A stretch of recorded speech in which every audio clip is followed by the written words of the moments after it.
Ta'ala mempunyai rahasia mengenai kesesuaian suara-suara yang berirama dengan jiwa. Maka ia menimbulkan pengaruh yang aneh. Terkadang ia menimbulkan kesedihan dan kegembiraan, menimbulkan tangis dan terkadang menimbulkan, serta terkadang menyebabkan gerakan-gerakan yang aneh dan menakjubkan pada anggota tubuh. Janganlah engkau menyangka bahwa hal itu karena memahami maknanya saja, tetapi juga dapat disaksikan pada binatang, terutama unta, dan disaksikan pada anak kecil yang tidak berbicara dan tidak mengerti. Bismillahirrahmanirrahim. Allahumma shalli wa sallim ala sayyidina Muhammadin wa alihi wa sahbihi wa man wala. Masih di dalam pembahasan pendengaran yang menggerakkan hati serta membangkitkan perasaan al-wajid. Al-Imam Al-Ghazali di sini mengatakan bahwasanya Allah Ta'ala mempunyai sir terhadap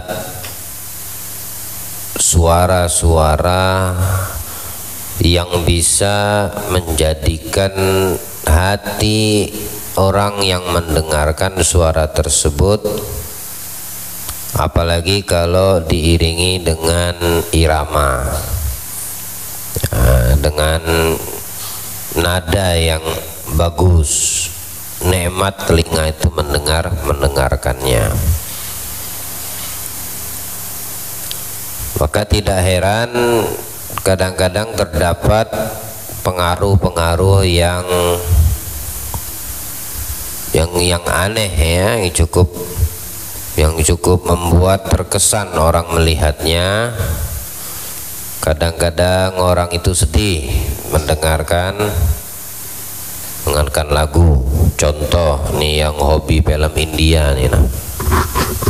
Ya, pernah kita kadang-kadang melihat salah satu ahlul bait kita di rumah tuh nonton India, dia nggak sadar matanya berkaca-kaca gitu.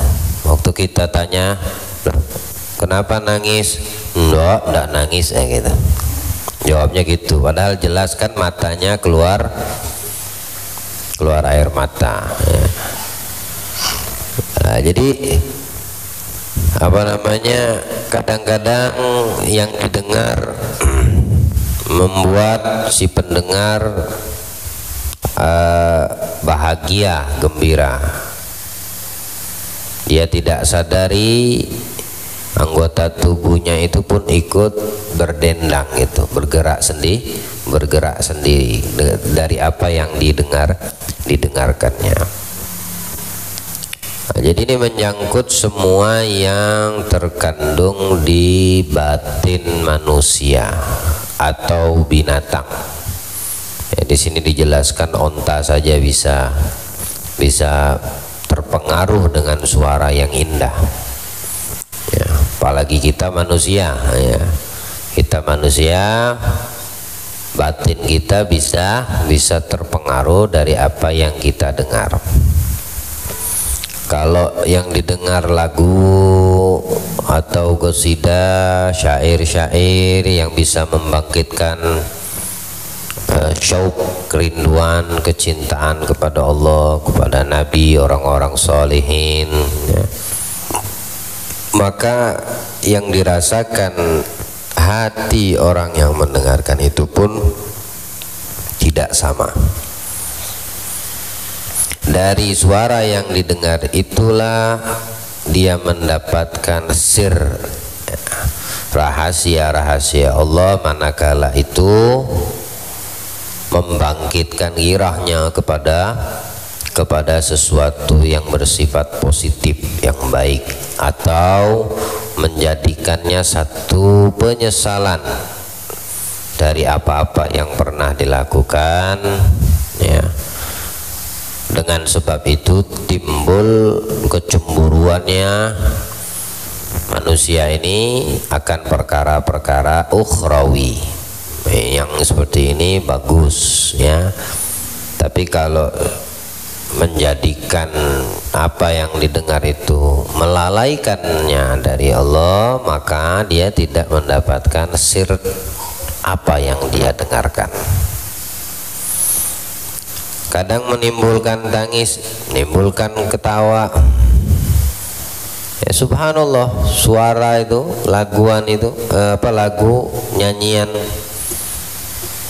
syair-syair. Maka biasakan kita dengar-dengar syair-syair sholawat. Ya, biar apa? Biar tambah, biar dapat sir mahabbahnya untuk Nabi, kepada Nabi SAW. Dengarkan syair-syair Imamul Haddad, biar kita tambah kerinduan kita dengan orang-orang soleh. Nah, itu fungsinya. Jangan dikira para ulama itu tidak melakukan hal-hal seperti ini. Kenapa di setiap iringan majelis ta'lim mereka itu mesti ada satu munsyid?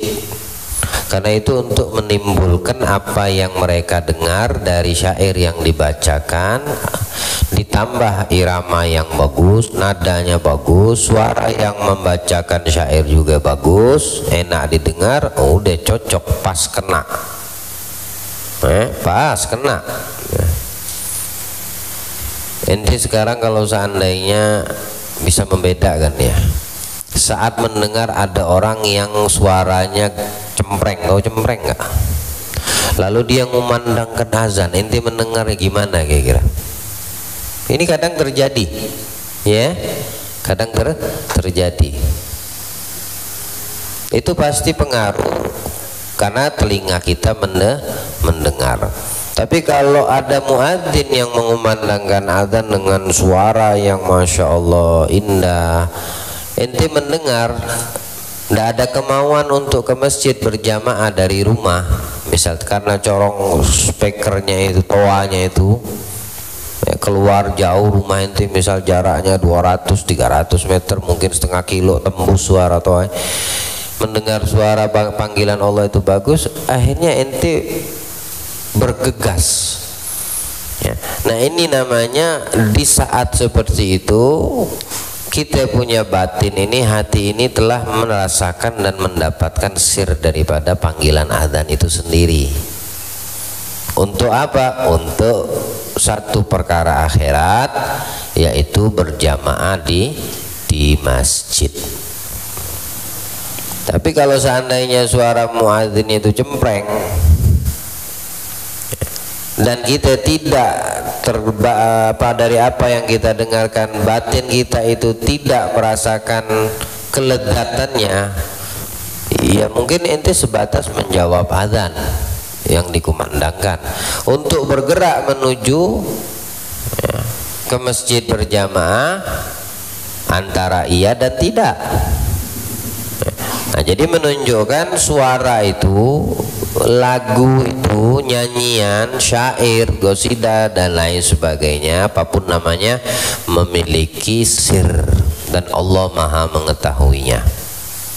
Ya.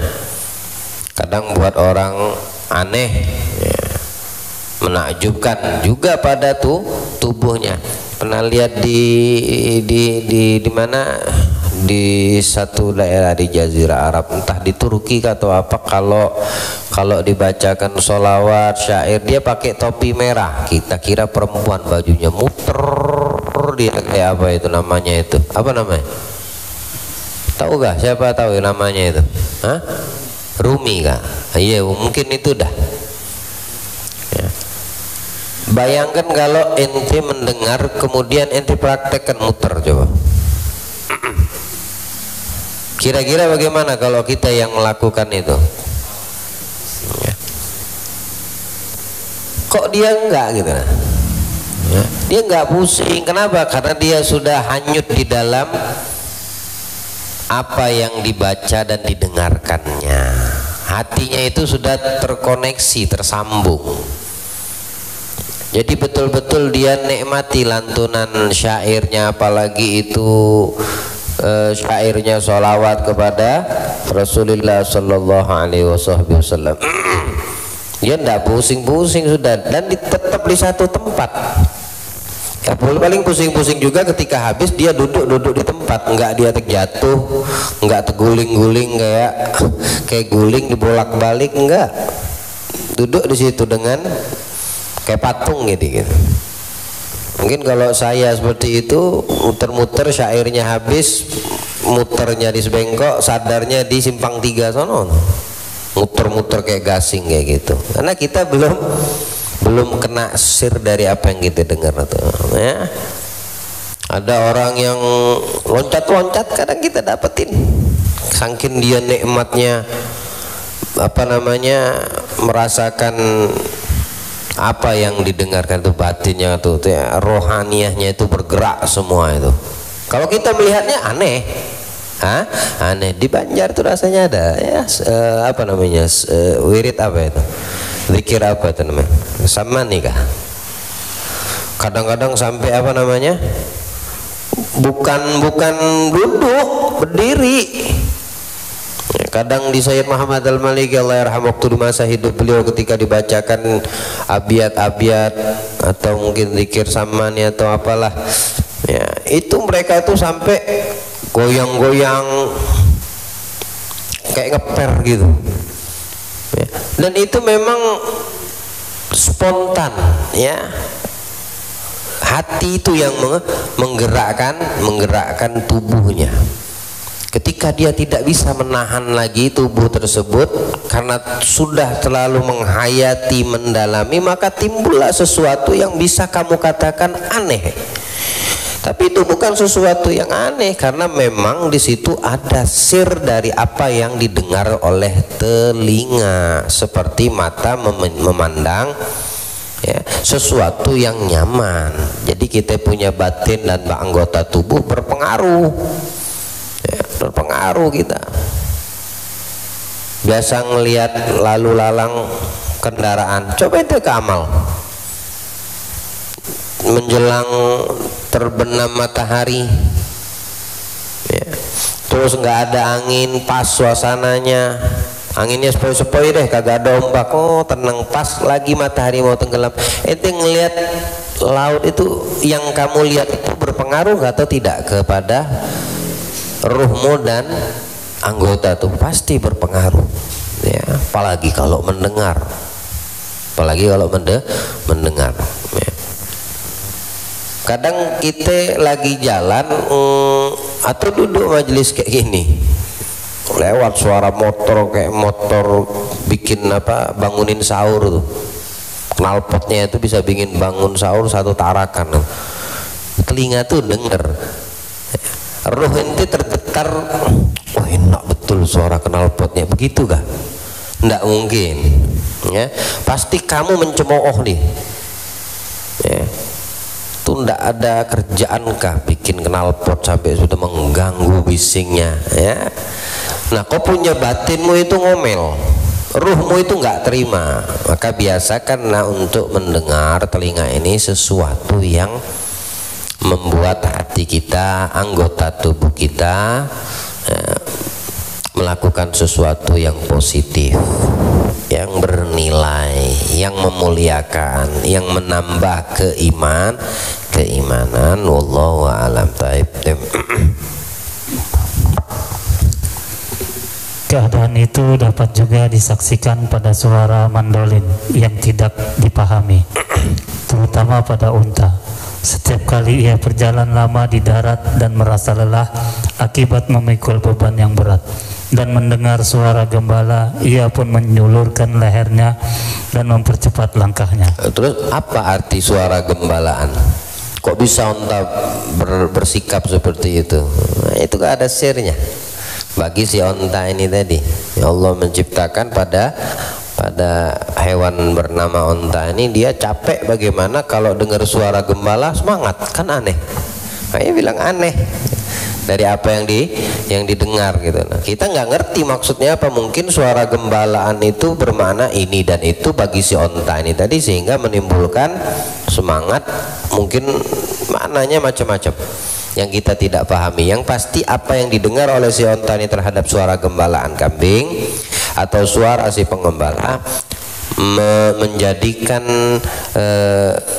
terjadi sesuatu pada si onta ini tadi. Taib. Diceritakan oleh Abu Bakar Muhammad bin Dawud Ad-Dainuri yang dikenal dengan nama Ar-Ruki. Ia berkata, aku berada di dusun, lalu aku mendatangi sebuah suku Arab. Seorang laki-laki menerimaku sebagai tamu dan memasukkan aku ke dalam kemah. Kemudian kulihat seorang budak hitam dalam keadaan terikat, dan kulihat beberapa ekor unta telah mati di depan rumah. Kulihat seekor unta yang kurus kering seakan-akan telah keluar nyawanya. Ini kisahnya kejadian bagaimana pengaruh suara berdampak ya, pada sesuatu yang ada di sekitar kita. Baik. Budak itu berkata, engkau seorang tamu dan engkau berhak, maka mintalah keringanan bagiku. Karena ia menghormati tamunya dan tidak menolak permohonannya. Barangkali ia mau membebaskan ikatan dari kedua kakiku. Ketika makanan dihidangkan, aku menolak dan berkata, aku tidak makan sebelum permohonanku untuk budak ini dikabulkan. Orang itu berkata, sesungguhnya budak ini telah membinasakan semua hartaku. Aku berkata, apa yang dilakukannya? Ia menjawab, ia mempunyai suara yang indah dan aku hidup dari punggung unta-unta ini. Kemudian ia memuatinya dengan beban-beban yang berat dan melakukan lagu-lagu hingga menempuh perjalanan 3 malam dalam 1 malam karena suaranya yang merdu. Hebat. Tahu mungkin si laki-laki budak ini. Dia tahu kehebatan onta, sir onta ini di mana, semangat onta ini di mana, dan dia tahu perjalanan itu 3 malam. Mungkin si budaknya kelamaan 3 malam. Bisa aku percepat, kenapa tidak? Dan aku Allah kasih kelebihan suaraku merdu. Bernyanyilah dia di atas onta tadi. Ontanya tuh bebannya berat. Kalau seandainya dia ngikutin tidak keluar dari jalurnya aja 3 hari, ya 3 hari nyampe. Bebannya nggak terlalu diberatin. Atau dengan beban yang berat, kalaupun nyampe 3 hari, mestinya 3 hari jadi 4 hari misal tadi ya, nggak mati onta, barangnya selamat. Ya, namanya mesin aja, si mesin itu bisa jebol kalau dipaksakan. Mesti harus ada istirahat, mungkin didinginkan mesinnya biar olinya ngendek sebentar. Kalau ente terabas terus, iya sampai saja. Tapi ketika sampai di tujuan ente, pertama yang dituju bengkel mobil motor. Kenapa? Kau paksakan. Ya. Ini onta seperti itulah kurang lebih gambarannya. Dia tahu ini perjalanan 3 hari. Dengan beban ini mestinya, yang kulebihkan beban ini, mestinya ada jenjang istirahat sehingga dari 3 menjadi 4 hari. Ini kagak. Budak ini punya suara bagus, dia pengen cepet nyampe. Mulai dia berdendang lagu syair. Nah, kena di pendengaran si onta, masuk ke hatinya. Onta nih ya. Afala yanzuruna ilal ibli kaifa khuliqat, memiliki banyak kelebihan onta ini, keistimewaan. Ya, salah satunya daripada beban yang berat, dia bisa bertahan di tempat yang terik lama tanpa minum sekian bulan, nggak mati. Ya, ketika mendengar suara merdu bagus timbul daripada si onta ini, sesuatu yang di luar nalar, dibacain, dinyanyiin sama nih budak, 3 hari jadi 1 hari. Hebat gak? Ya hebat-hebat aja. Barang mah dengan beban kayak gitu nyampe ke tujuan. Tapi ketika nyampe, batu nisan udah siap ya, tinggal diholin aja itu onta, mati semua.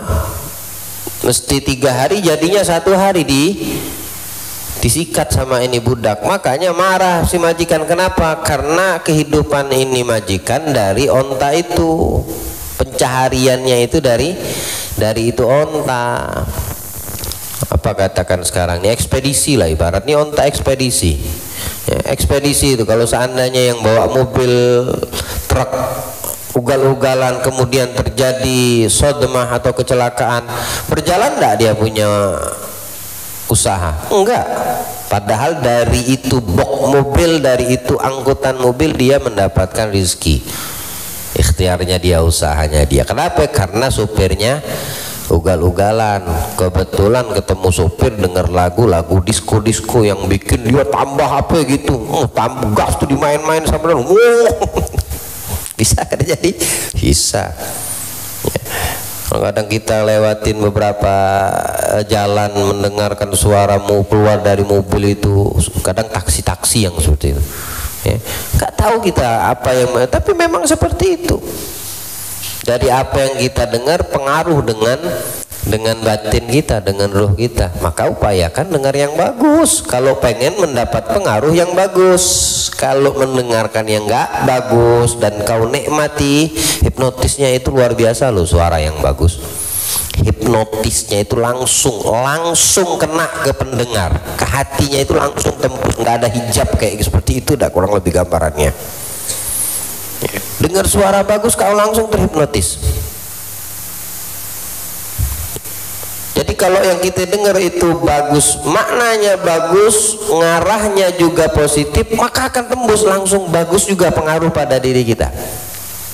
Nah, upayakan sering-sering seperti itu. Jangan kepada yang membuat pengaruh yang tidak baik. Apalagi yang tidak baik pada diri kita yang mendengarkan.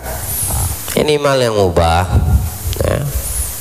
Jadi apa yang kita dengarkan itu tidak berdampak sesuatu apapun, kecuali hanya untuk taladzat ya, untuk merasakan keindahan suaranya aja. Kita tahu mungkin itu nggak bagus, tapi suaranya bagus. Kalau ente bisa mengontrol dan mengendalikannya ya, sampai kepada level mubah, itu pun kalau bisa dihindari. Apalagi yang makruh, lebih-lebih lagi sampai menjurumuskan kita kepada yang haram. Ketika beban-bebannya diturunkan, unta-unta itu mati semuanya, kecuali unta ini. Akan tetapi engkau tamuku, aku telah menghormatimu dan memberikannya kepadamu, maka aku ingin mendengarkan suaranya. Keesokan harinya ia menyuruhnya melakukan lagu-lagu terhadap seekor unta yang mengambil air dari sebuah sumur di sana. Ketika ia mengeraskan suaranya, unta itu kebingungan dan memutuskan tali-talinya. Aku pun jatuh tersungkur. Aku tidak mengira bahwa aku mendengar suara yang lebih indah dari itu. Jadi dia di atas unta bawa air, si budak tadi narik unta. Dari atas unta tadi ini orang nyanyikan lagu-lagu yang kau nyanyikan. Pas nyanyi, pas dia bersyair, untanya itu kayak orang kerasukan kali ya, kesurupan kali itu unta. Tali itu diputus-putus, yang di atas tunggangan lempar. Dia pun tidak menyangka bahwasanya suaranya itu di luar dugaan dia indahnya gitu ya, sangat indah suara budak ini tadi. Naik. Mendengarkan lagu mempunyai pengaruh yang aneh. Siapa yang tidak tergerak oleh pendengaran lagu, maka ia pun kurang akalnya dan tidak normal. Bisa kita menafikannya ya, yang namanya kita punya perasaan bisa menjiwai sesuatu yang kita dengar. Kalau seandainya ente lempeng, ente nggak normal kata ulama ya, nggak bisa ente, tapi kita harus mampu mengendalikan ya. Masalahnya di situ, kamu mampu mengendalikan jiwamu, dirimu atau tidak dari apa yang kau dengarkan. Nggak usah kita mengatakan nggak pengaruh apa yang aku dengar. Coba intinya nggak ada, bohong. Kalau seandainya ada lempeng kayak gitu ente nggak normal kata Imam Ghazali ya, betul-betul nggak normal. Nih orang sakit jauh, dia tidak punya hati nih orang, jauh daripada makna menghayati kerohaniannya nggak ada. Orang yang normal, orang yang bagus itu dia mempunyai jiwa kerohanian. Ini orang normal. Dari apa yang dia dengar itu dia mampu mengendalikan untuk menambah kerinduannya pada Allah, menambah kerinduannya kepada Nabi Sallallahu Alaihi Wasallam. Ya, semisal syair-syair atau yang dibacakan oleh para munsyid, jika itu memenuhi makna apa seperti salah satu syair Imamul Haddad yang menjelaskan ya apa yang ente banggakan di dunia, ente bakal tinggal kamu akan ditutup dengan kafan, kemudian kamu masuk ke dalam kuburan, orang yang mengantarmu meninggalkanmu.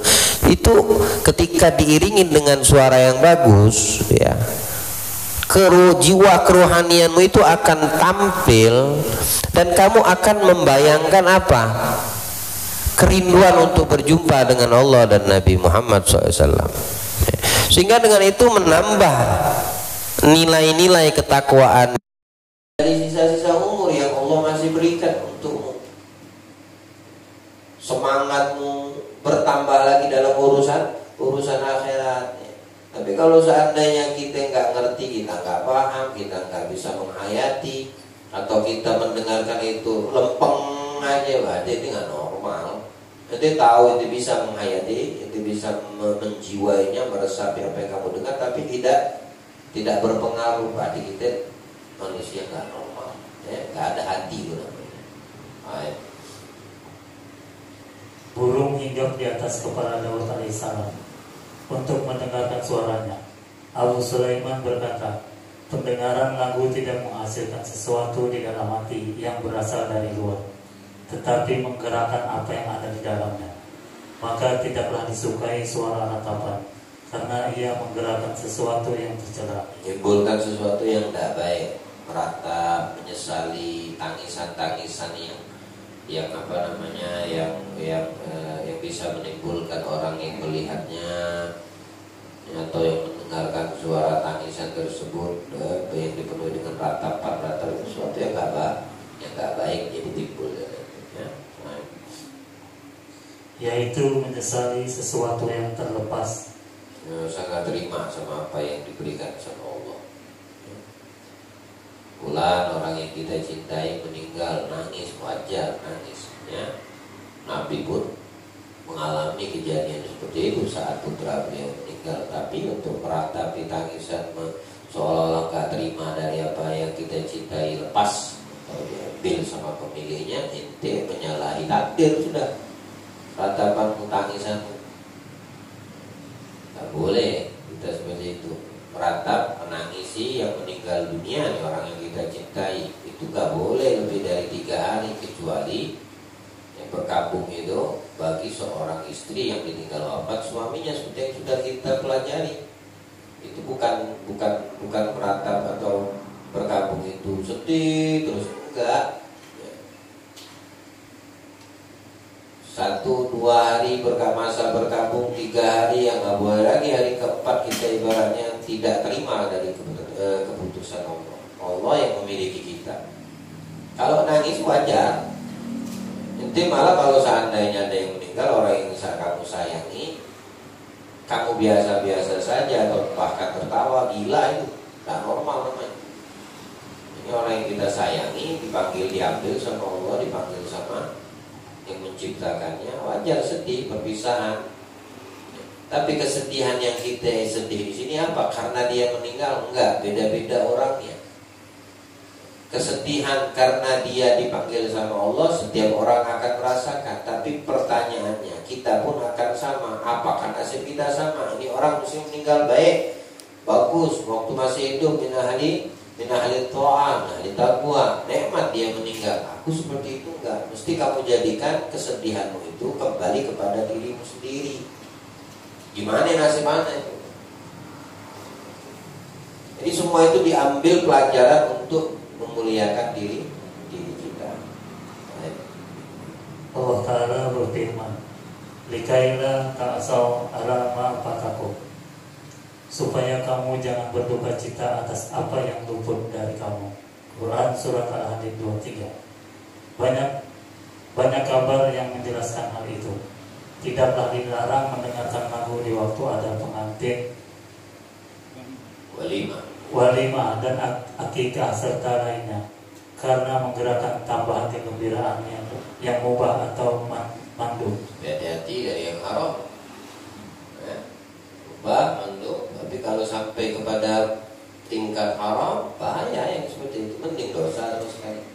Oh haram enggak lakunya. Nah ada laki perempuan, nah, sudah kena tuh. Ada kemungkarannya di situ. Udah kena, mau ngomong apa lagi? Kan dengar lagu doang, silakan. Namanya pembahasan kita ada kok masalah ini, ulama-ulama bahas, mubah, mandub, oke aja. Yang dibaca apa? Sholawatan, silakan. Tapi kalau seandainya sampai terjadi percampuran antara laki perempuan, hati-hati. Udahlah itu menjadi perkumpulan yang mungkarat, ditambah dengan sesuatu lagu-lagu misalnya yang tidak baik, udah double lah jadinya. Ya. Udah percampuran, acaranya walimah, keka, sunnah semua tuh, berat gak? Ya. Menikah juga sunnah Nabi, walimah akikah sunnah gak? Sunnah Nabi, tetapi di dalam pelaksanaannya haram, mungkar, dilakukan dengan cara yang haram. Bagaimana orang melakukan yang sunnah tapi dengan cara yang haram? Bagus lagi kamu tidak usah lakukan itu yang sunnah kalau memang harus dibarengi dengan sesuatu yang haram. Kemana cara berpikir kita? Orang yang beriman ya. Kalau orang yang kagak beriman, bego amat. Memang dia gak ngerti. Masalahnya kita udah ngerti, pengen melakukan yang sunnah tapi dengan cara yang haram. Pengen sholat yang harus diawali dengan wudhu, cuma air wudhunya nyolong, atau nyolong ngambil air tetangga, ngambil air berwudhu di air yang belum kamu izin. Gimana melakukan perkara seperti itu? Kawin sunnah tapi ada kemungkaran. Akikah, syukuran anak lahir sunnah.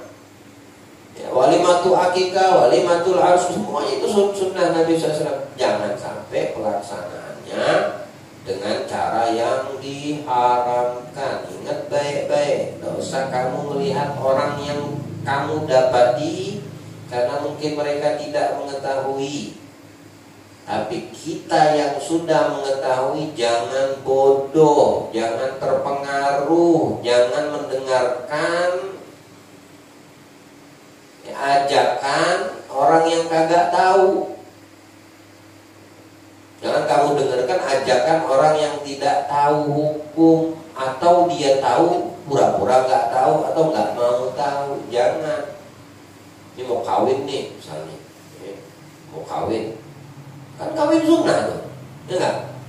Sunnah Nabi bukan kawin, sunnah Nabi.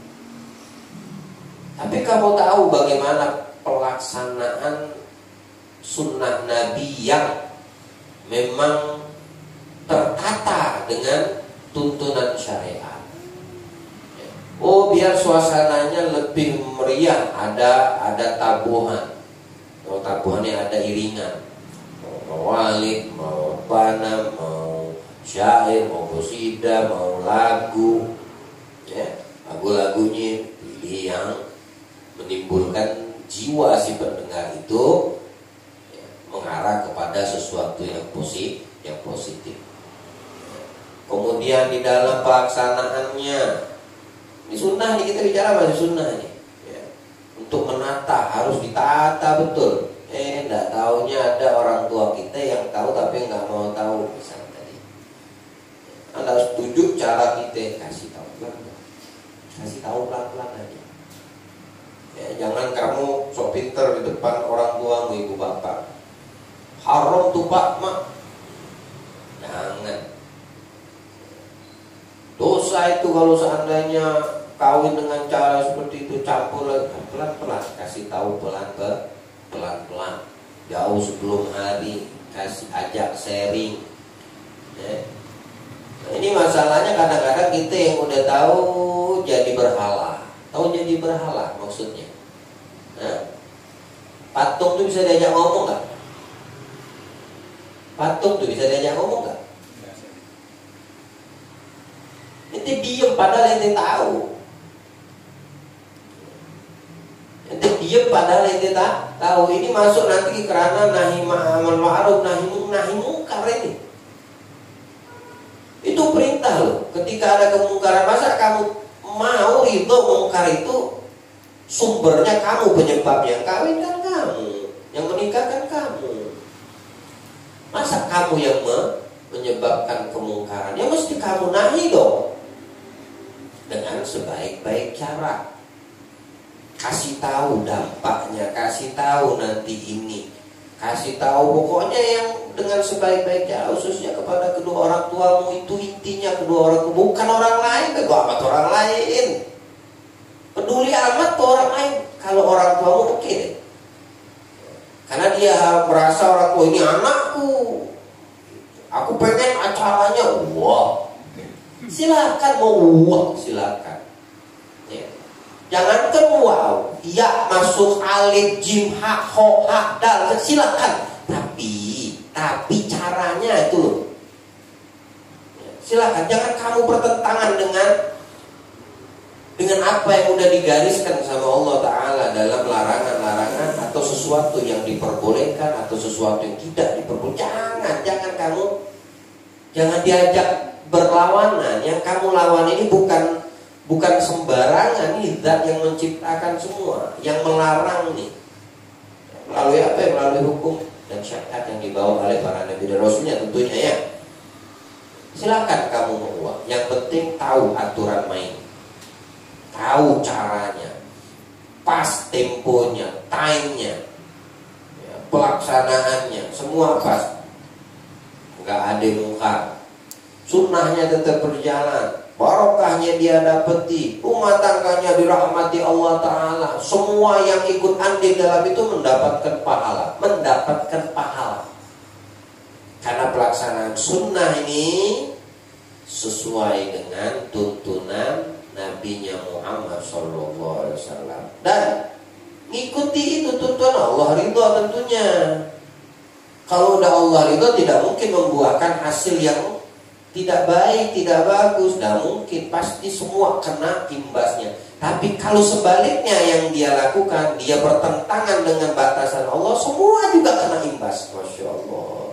Yang tadi pengen jalanin sunnah, akhirnya Allah nggak terima, Allah murka, jadinya dosa. Ya.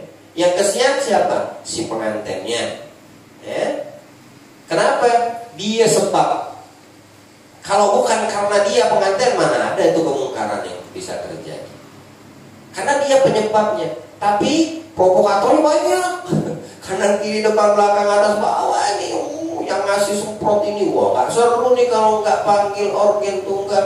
Wah harus didatangkan ini artis dari sono dari sini. Loh siapa biduannya? Mana ada nih kawin seumur hidup mumpung sekali. Ini kan kau punya calon suami kan tujar.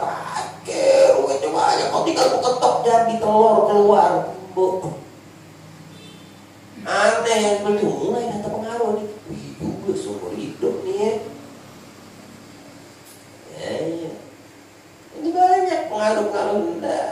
Ente orang yang beriman ya. Ente orang yang beriman, bukan orang yang beriman atau fasik. Apalagi kalau yang diikuti cara orang kafir. Silakan kalau selagi itu mubah, mandub, rayyid, mau walimah ini, mau walimah itu, mau syukuran, mau akikah dan lain sebagainya. Ya, tapi jangan sampai naik kepada level haram. Jangan sampai pelaksanaan yang sunnah dengan cara yang haram. Ya, tidak boleh yang seperti itu. Mulai dari alif sampai ya, dari A sampai Z, kamu yang harus setting. Kamu yang harus. Ada sebagian apa namanya ashab pernah cerita kalau seandainya nggak ngikutin aturan ini cancel kawin. Hebat nggak? Iya. Nggak bakal terjadi tuh pernikahan. Yang ini pengen ada acara apa samara. Gabusan ya. Gabus kan campur laki perempuan tuh. Nggak baik dari kalangan habaib. Coret enggak. Tapi kasih simper, marawis nggak apa-apa deh. Ngotot ini, serangan tuh dari segala macam arah diserang nih orang. Enggak. Oh, udah tua dia pengen ini bahagia, ini kapan lagi mau ngebahagiain? Bego amat. Enggak. Atau kawinnya gagal. batalin kawinnya. Prinsip tuh orang. Tok gue bilang. Jalan aja, pernikahan tetap aja jalan. Ya. Mau ada yang diinginkan itu cuma nafsu aja.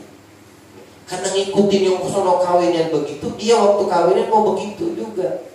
Coba lihat sisi yang lain.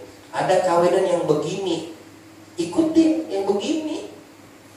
Begini yang bagus, yang begitu nggak bagus misalnya. Maknanya kurang lebih seperti itu. Ikutin yang bagus. Kawinnya jalan, rumah tangga diberkahi, semua yang terlibat dapat pahala. Kalau ngikutin yang begitu, kawinnya tetap jalan, akadnya tetap jalan, tapi kesiannya pengantin, mudarat untuk dia, kena dosanya yang terlibat. Jadi pakai akal, kita ini manusia, punya akal. Yang mubah, mandub, oke, ya. Apalagi kalau seandainya perempuan mau apa misalnya mau joget-joget, karena ini suara yang didengar karena nggak bisa menahan diri orang, apalagi kalau ini orang mempunyai apa namanya bukan latah ya, boleh kamu katakan latah lah kalau dengar irama itu langsung banyak sedih badan dia. Sama-sama perempuan, silakan sesama kalian. Laki-lakinya sama laki-laki gitu ya. Nggak jadi masalah. Hari bahagia, kawinan, tapi jangan sampai ada mungkarat. Tinggal disetting aja. Ya Allah, gampang betul, jangan dipersulit. Yang mempersulit kamu, kitanya yang mempersulit ya. Islam itu nggak ada mempersulit. Nabi itu dibilang sama Allah, mudahkan, jangan dipersulit. Dan Nabi ngajarkan kepada kita penerusnya, mudahkan, jangan dipersulit. Karena syariat Islam itu nggak ada yang sulit, mudah semua. Tapi kita pengikutnya kadang mempersulit, memperkeruh keadaan. Andai kata mengikuti yang sudah ada, tertib yang sudah didatangkan Nabi, lempeng aja tuh jalan, nggak ada kesulitan sama sekali, nggak ada repot, nggak ada masalah. Tapi kita yang kadang-kadang mempersulit, ya. Nah, seperti itu. Hal itu ditunjukkan oleh nyanyian para wanita dengan Rabbana ketika menyambut kedatangan Rasulullah SAW dari Makkah. Tala al-badru alaina min saniyatil wada wajaba syukur alaina mada ahlillahi. Telah datang purnama di atas kita dari saniyatil wada. Wajiblah kita bersyukur selama ada dai yang menyeru kepada Allah. Hal itu ditunjukkan oleh riwayat dalam Sahihain dari Aisyah radhiyallahu.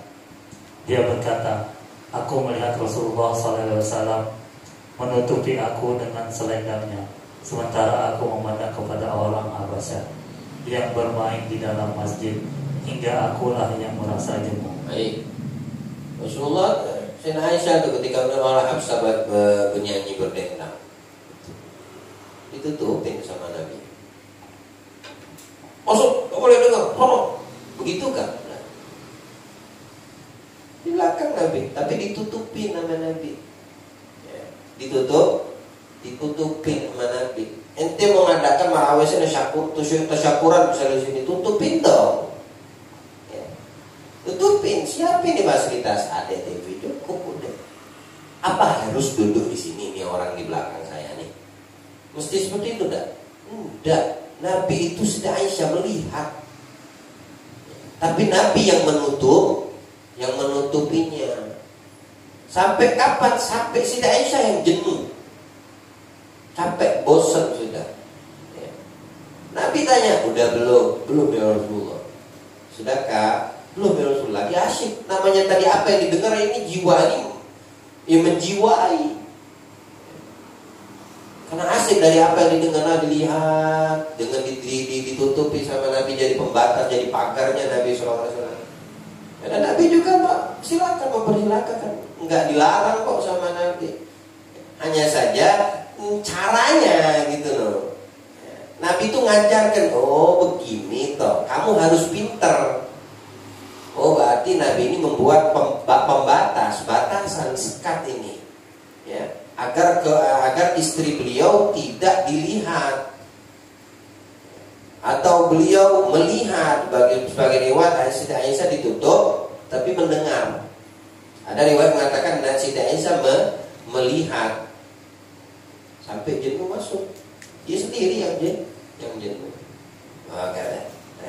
Jadi kitanya yang manage, kita yang ngatur, kita yang bikin settingan. Bukan kita ngikut settingan orang. Kalau kita ngikutin settingan orang, ketemu orang yang nggak ngerti hukum, habis itu dibuatnya kacau semua, langsung rusak semua. Yang kamu tadi ngerti agama seolah-olah baru lahir kagak ngerti apa-apa. Ya, kamu yang menjadi pengaturnya, kamu yang memanage, kamu yang punya acara, ya kamu yang mengaturnya. Ayo bikin lagi. Diriwayatkan oleh Muslim dan Bukhari pula dalam kitab Suhahihain. Mereka riwayatkan dari Abu Zuhri dari Urwah dari Aisyah radhiyallahu anha bahwa Abu Bakar radhiyallahu anhu masuk kepadanya dan di dekatnya ada dua sahaya perempuan pada hari-hari Mina.